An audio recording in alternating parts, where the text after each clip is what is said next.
Welcome to She's Mathy, a video series created to explore signal processing concepts in a visual way, without using extended pages of equations and proofs. These are not introductory videos. They are deeper dives intended for those who have studied linear systems and signal processing. My goal is to linger on some topics that the coursework tends to shortchange with a mention or hand wave. I'm Carolyn, and this is the second episode of a series called Better Know a Theorem. This episode will be a deep dive into Euler's formula. We're going to explore where it came from, then follow it down the rabbit hole of complex exponentials. To get the most out of this discussion, you should have a pretty comfortable familiarity with basic trig functions, complex numbers, the idea of power series representations, and Euler's constant E. Leonhard Euler was a Swiss mathematician born in Basel in 1707, who made earth-shaking contributions to the fields of number theory, physics, astronomy, engineering, and logic. He spent the last part of his career in St. Petersburg during the reign of Catherine the Great. His famous formula is a beautiful, deceptively simple math equality. It states that for any real number x, the constant e, raised to the power of ix, is equal to the cosine of x plus I times the sine of x. In this case, e is the base of the natural logarithm, and I is the so-called imaginary number whose square equals -1. A special case of Euler's formula is when x equals pi, and this is known as Euler's identity. Because cosine of pi is -1 and sine of pi is 0, Euler's formula simplifies to the very elegant form of e to the I pi plus 1 equals 0. Euler's formula and identity are ubiquitous in math, physics, and engineering. This channel is focused on signal processing, so I'm going to explore Euler's formula from the point of view of harmonic or Fourier analysis. There are many other ways the formula is handy for other applications, but our journey here is to understand the properties of e to the ix in the context of harmonic analysis. This will take us to that deep dive into complex exponentials that I promised you. This video will not take us all the way through harmonic analysis, but right up to the transition.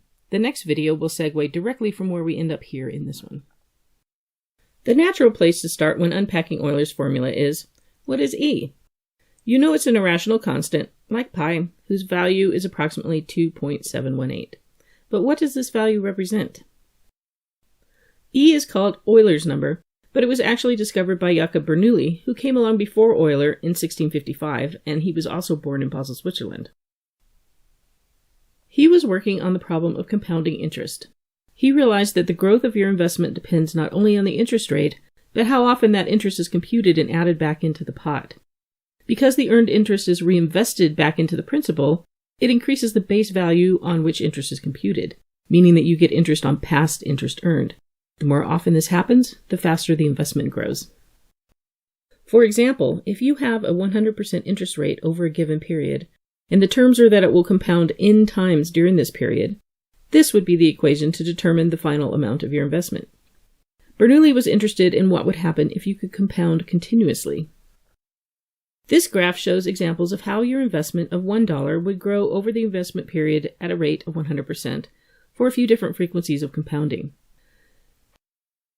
If you could compound continuously, the value of your final investment would be the limit of this equation as n approaches infinity. That is, infinitely small compounding intervals, but compounded an infinite number of times. Bernoulli showed that this limit is an irrational constant whose first few digits are 2.718. So now we have the definition of E. It can also be shown that it has a series representation, but I'm not going to go through the proof here. It's very easy to find. But knowing its series representation helps in understanding why Euler's formula works, so keep that in the back of your mind as we go along. Now that we know what E is, next let's look at E raised to a power. Remember that E is just a number, a constant. So e to the x, where x is a real number, is just a function like any other constant to a power function. Since e is greater than 2 but less than 3, its curve falls between the curves of 2 to the x and 3 to the x as expected.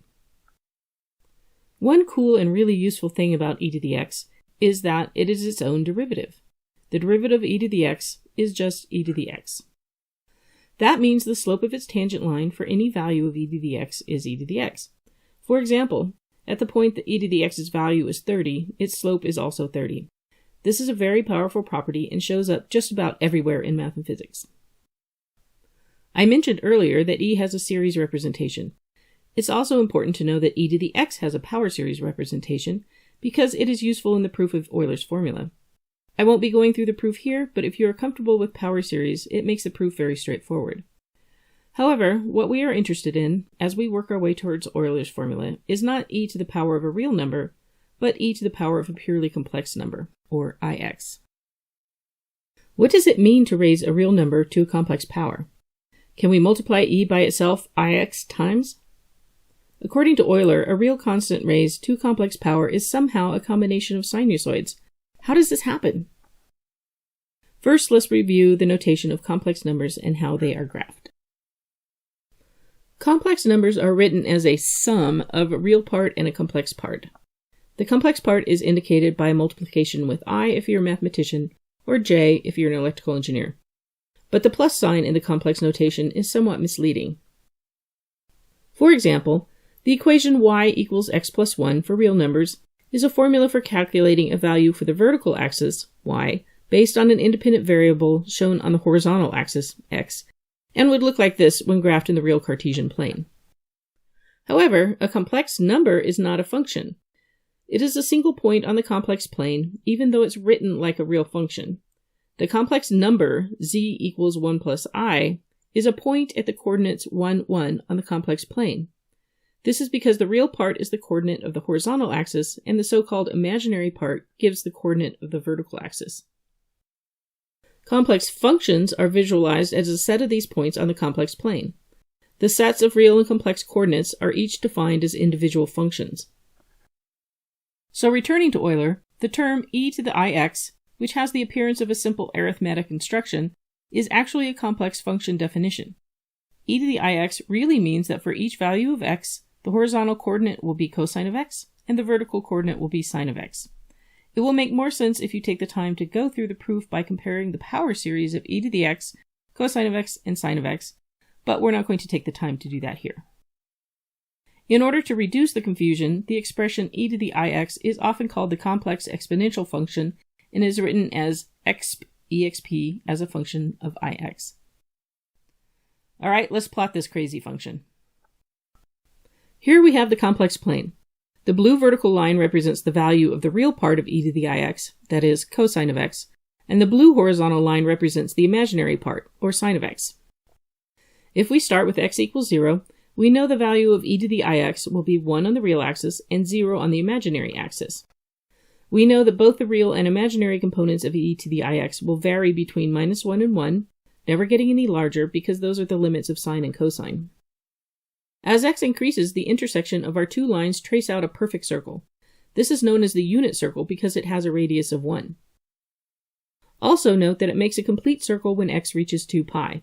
In fact, it traces out a complete circle for every multiple of 2 pi x.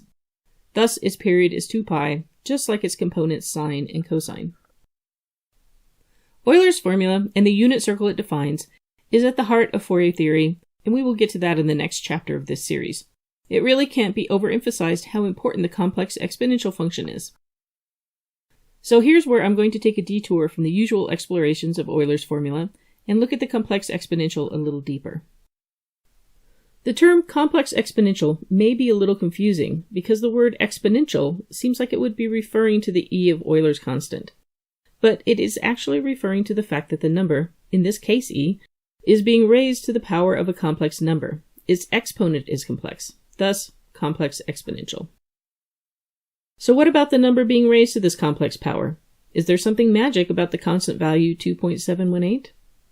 What if we were to raise some other constant, which we will call k, to a complex power? Well, we know what e raised to a complex power is, so let's start by expressing k in terms of e. Since the natural log is the inverse of e, we can actually express k to the ix in this somewhat perverse form, since e to the natural log of anything is that thing. Next, we can make use of the fact that the natural log of a number raised to a power is equal to that power times the natural log of the number. So now our representation of k to the ix looks like this. And now we have it by replacing x in Euler's original formula with x times the natural log of k. So now we have a generalized form of Euler's formula that works for any constant. I'm calling it kexp. Our old friend the exp function is a special case of k-exp with k equals to e.